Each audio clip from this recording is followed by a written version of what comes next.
Oui, nos propositions, stop à l'encadrement des loyers. Ça suffit, ça ne sert à rien. On a montré l'inefficacité du dispositif.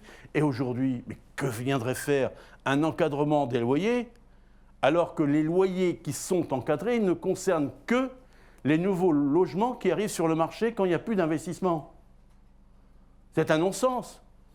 Alors si on maintient l'encadrement des loyers qui existe déjà, parce que vous savez que depuis 2014, il existe une limitation à la hausse du loyer de relocation quand un logement se libère, quand il est situé dans une zone tendue, et la hausse, elle est limitée, elle est plafonnée à la variation de l'IRL, l'indice de revalorisation des loyers, et qui est des fois très inférieur d'ailleurs à l'inflation.